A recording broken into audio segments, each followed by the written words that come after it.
J'aurais pas pensé que les deux étaient vierges. Ah si ouais, et du coup la scène a été tournée une seule fois, comme les deux acteurs étaient très impressionnés l'un par l'autre. Le pire, c'est surtout d'avoir toute une équipe de films autour qui regarde. Bonjour l'angoisse. Ah c'est clair, surtout que pour avoir un rendu hyper réaliste, Jean-Jacques Hano expliquait que Christian Slater était pas au courant que Valentina Vargas allait se déshabiller et le déshabiller durant la scène. En même temps, il était quand même au courant que c'était une scène érotique, non? En général, c'est plus pratique d'être à Walpé. Ah bah non, il y a plein de scènes comme ça qui sont suggérées où ça se passe avec quelques vêtements. Hein. En tout cas, il y en a qui n'ont pas pu assister à la scène, c'est les producteurs. Valentina Vargas a insisté pour qu'ils se barrent pour cette séquence. Ouais, c'est sûr qu'un public de 20 personnes, ça passe moyen pour se la donner, hein. Et d'ailleurs, anecdote, ça a été la toute première scène tournée du film. Du coup, le réalisateur a bien travaillé l'éclairage, il a même fait en sorte que le sol soit bien froid, histoire de développer les sensations des acteurs. Un sol froid? Ah ouais, sadique avec ça. Du coup, le pauvre Christian Slater devait avoir une toute petite tête. Putain Michel, vous avez quel âge, sérieux là? En tout cas, la petite Valentina l'a bien décoincé, le Christian. Ah ouais, c'est sûr qu'il y a pire pour commencer un tournage. Bref, bonjour à tous et bienvenue dans Fort Accord, votre analyse d'après-film en compagnie de Michel, le spécialiste technique de l'émission. Bonjour Michel. Bonjour Michel. Des cadavres pas si morts, un message incolore, rien m'échappe. Et cette semaine Michel? Le nom de la rose. Ne restez pas dans ces lieux une minute de plus. Le diable a élu domicile dans cette abbaye. À qui le dis-tu, mon vieux? Il fait même revivre les morts, le démon. Ah bon? Ouais, je vous assure. Regardez cette séquence. Pause. Je vais vous passer l'extrait au ralenti, vous allez voir, le cadavre cligne des yeux lorsqu'il est touché par l'eau. Regardez. Là, vous voyez? Ah ouais, il y a clairement un truc qui tourne pas rond là. C'est l'œuvre du malin. Du malin. Et regardez cet autre cadavre. Tache d'encre. Ralenti. Bam! Celui-ci aussi est revenu à la vie. Ouh là là, ouais, il cligne honteusement des yeux le bougre. Je sais. Et vous allez voir, ils sont complètement hérétiques dans cette abbaye. Regardez. Éloignez-les! Ils brûlent même des mannequins, les cons. Ah ouais, là, ça devient du délire en effet, ouais.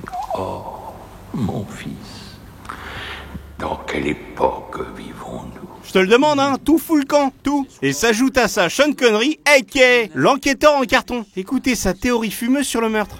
Tiens, que nous disent ces empreintes, par exemple?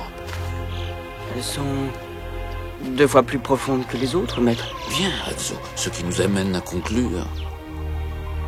Que l'homme devait être très pesant. Mais oui, Azzo. Et pourquoi était-il très pesant? Parce que... c'était un gros moine. Ou parce que lui-même pesait le poids de 2, car il portait un autre homme.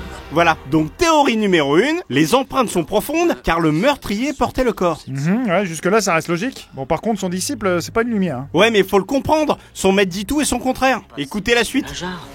Dans cette direction. Oh, quel navet blafard tu fais. L'idée ne te vient donc pas que l'homme pouvait fort bien marcher à reculons, traînant à bras-le-corps le cadavre? Théorie numéro 2, le meurtrier traînait le cadavre en marchant en reculons. Tu perds la boule, connerie. Ah là c'est complètement con. Du coup il le portait ou il traînait le cadavre? Non parce que là la première théorie elle tombe carrément à l'eau quoi. Allez savoir. Ah tiens au fait, j'ai aussi trouvé un gros problème dans ce film moi. Ça m'étonnerait que je l'ai pas vu, mais allez-y. C'est dans cet extrait là, il y a un anachronisme. Un nana quoi?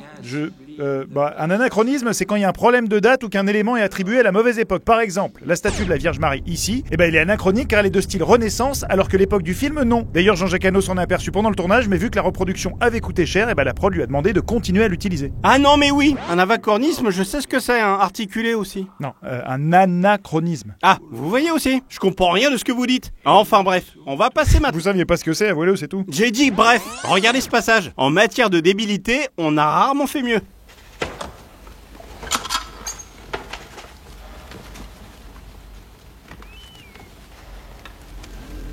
Écrit au jus de citron.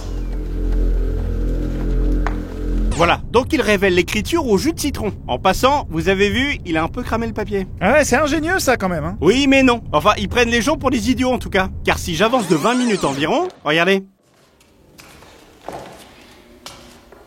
Un homme a pris un... Pause, ça vous choque pas là? Bah si, quand on chauffe la fameuse écriture invisible au jus de citron comme dans la scène précédente, ça redisparaît pas derrière. C'est pas magique quoi. Exactement. Et vous savez pourquoi? Oui, parce que l'acide citrique contenu dans le citron devient brun à la chaleur. Oui, et il reste brun. C'est pas un message qui s'affiche et qui s'efface à la demande. En tout cas, vous m'impressionnez, Michel. Bon, vous savez, c'est assez basique en science. Hein. D'ailleurs, le papier, il a plus une seule trace de brûlé non plus. En effet, quand je vous dis qu'il se trame des trucs pas nets dans ce film. D'ailleurs, il y a encore un problème à un machin là. Anachronisme. Ouais, regardez. Aidez-moi! Ah, aidez-moi! Non! Non!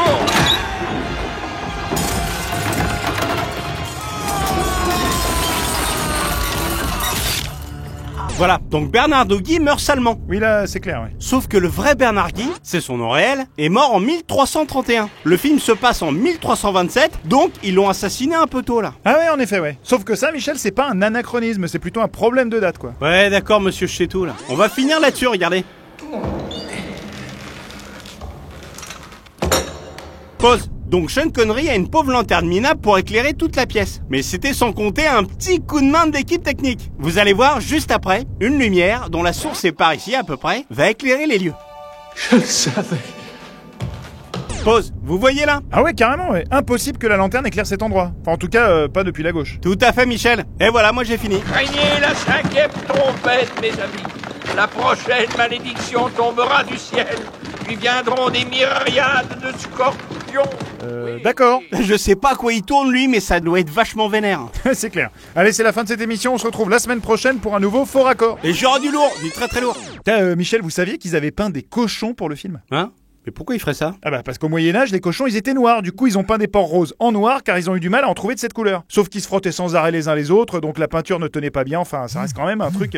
Ah, excusez-moi. Non mais dites-le moi Michel si je vous emmerde. C'est bizarre ça. Quoi? Bah c'est ma mère, elle m'a envoyé un SMS. On dirait qu'elle découvre l'émission, mais Ah, normalement... c'est marrant ça. Bah elle en pense quoi du coup? Apparemment, elle trouve que ça manque d'humour et que vous êtes insupportable. Quoi, c'est ce qu'elle a écrit? Non, elle a écrit « Michel, je découvre ton émission au hasard d'une recherche sur l'internet. J'ai regardé par curiosité. Ce programme est navrant. On touche le fond. Je n'imagine pas les raisons qui font qu'autant de gens regardent cette merde. L'écriture est digne d'un Picsou Magazine et ton ami Michel est pathétique. Vous êtes pathétique. Je te hais, saloperie, et j'espère te voir mort un jour. C'est vraiment bizarre. » Bah non, c'est dit un peu crûment, mais on le savait tout ça. Et pour être franc, moi aussi, il m'arrive d'espérer... Non, je veux dire, c'est bizarre qu'elle puisse envoyer un SMS. Bon, vous savez, les seniors maintenant, ils ont tous un smartphone, hein. Elle, non. À l'hôpital psychiatrie, c'est interdit. Faudrait que je l'appelle. J'espère qu'elle a pris personne en otage. La dernière fois, elle a essayé... Michel, je peux vous demander pourquoi elle est à l'hôpital, votre maman?